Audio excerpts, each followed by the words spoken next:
What is up guys, it is Aaron and welcome back to the channel. Today I thought I'd do a reveal of the big project that I'm doing, and yesterday, well not yesterday, but the last video, I did give you guys a little hint and it involved the go-kart chassis. Basically my big project just now is obviously a go-kart, but it's going to be an electric go-kart, and this is going to be much more complicated than any other go-kart probably on, well not on Earth, but probably on YouTube. Also what I've noticed is while searching up electric go-karts and this kind of stuff, there's nothing but either ads for electric go-karts, there's nothing but driving videos of the electric go-karts, and there's nothing but short little snippets of what people are doing to the go-kart and what parts people have got for their electric go-kart. It's not what this series is going to be. It's not going to be some crappy 2070p or 240p video that has a 255cc electric go-kart and it has like 30 seconds of footage.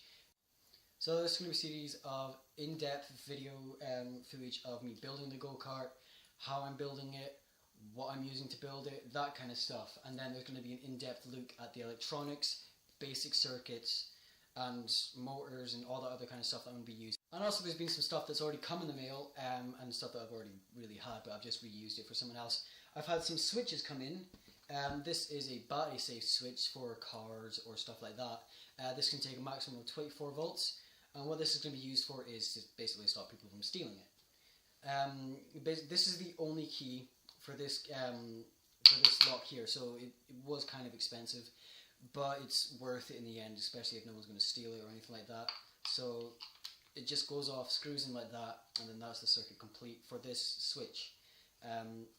Basically what that does is that pushes down and turns, holds into place, and this is why it's the only one in the world, is that there's something inside of here that this metal connects to, and when there's electrical current going through, it will go through this bit here and then go into this little bit here, and it'll say, okay, yep, this is in the right place, this is in the right hole for it, and it'll say, okay, the current can go through. So that's why it's the only one in the world. It's got high technology in this little bit here, which is amazing. And then there's just this little cover for it in case it's raining or anything like that, but I'm not planning on keeping it outside for like overnight or anything like that. And I've got another switch here that's going to be used for just, well, I'm going to be having an immense amount of switches and wires and stuff all over the place. So this is just going to be a switch to go on and say, okay, the batteries are hooked up. There is going to be a light coming on here, I think, when you turn it on.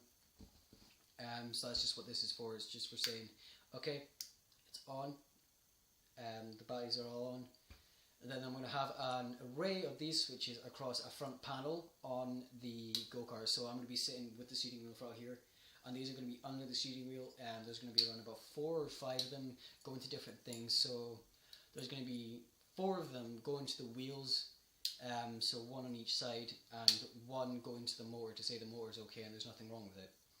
So this is actually a really cool switch as well. I love these kind of switches where it's like missile styled switches. I don't know why they're called missile style switches, because these were never actually used properly on missiles. They were actually first used on, what was it, a sports car before it was used on jets or anything like that. So an old sports car, not like one of the McLaren F1s or something like that, an old sports car that was first used on, I think, correct me if I'm wrong, but I think. Now this switch in particular can take up to, same with this one, 240 volts or 250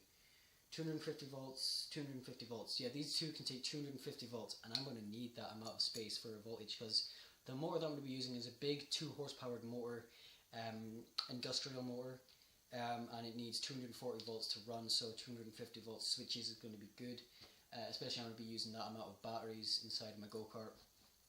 I need this safety switch to say, okay, all the batteries are good, and if something isn't good, I can either flip down all of these and disconnect the circuit, or I can just flip down this one and it'll disconnect the circuit completely. Got some wire that just came in the mail as well, like a couple of days ago. These are 10 kilovolt wire resistance, so that means it can take up to around about 10,000 volts through the wires, which is an immense amount and way more than I'm ever going to need.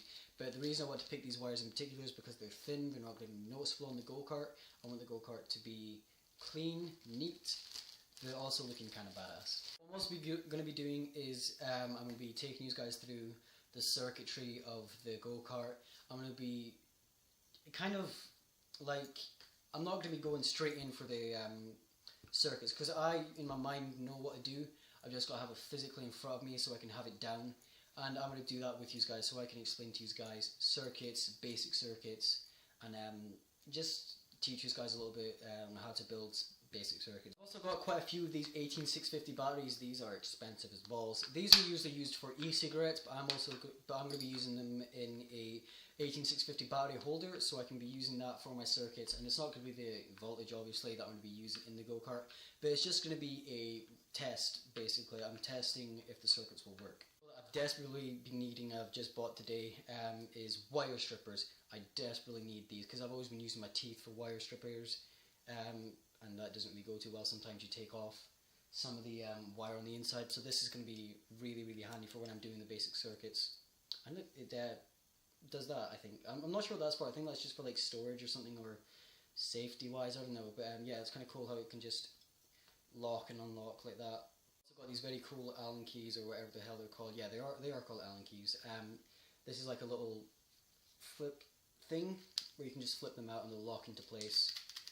They're not going anywhere. And then you can just fold them back down, put it in your pocket, and go off and do whatever. Then when you need to take them out again, you can just flip it out again, put it in your pocket, so on and so forth. My go-kart chassis has came. You guys are going to have to wait to see that, because I'm going to be doing a build video, because I've just taken the thing apart to get it into my grandparents' car, because it is really, really big. It's like 180 centimeters long, including the front and rear bumper. So I've just taken those things off, taken some other things off, taken the floor panel off, taken the rear axle holder off, and then some other stuff like that. So yeah, you guys are just going to wait for that video. I'm going to do a nice little time-lapse video and just an explanation video of what I'm doing, how to put it together. I mean, the go-kart's 2004 racing go-kart, so it's not like one of those big bulky off-road ones. It's really low to the ground. Also got two of this gear wire. I'm not going to be using it for gears, I'm going to be using it for the brakes, because the end bit here, the little nib bit there, is big enough for the brake caliper. So I thought, okay, these are quite cheap. I was at Halfords as well. It was like $150 for each. I got two of them, just in case one of them breaks or whatever. But yeah, these are stainless steel, so these are going to last a while, even if they're out in rain. Time this video as well, we are at 100 subscribers, 100. Thank you guys so much for that. That means so much to me that you guys would subscribe to me and enjoy what I do. I'm running out of time at the minute because I don't have a lot of storage on my huddle, but just know that I do love you guys so much, and I'm thankful for you guys subscribing to me. If you guys enjoyed this video, please don't forget to like, subscribe, and share it to friends, and I'll see you guys in the next video. See ya!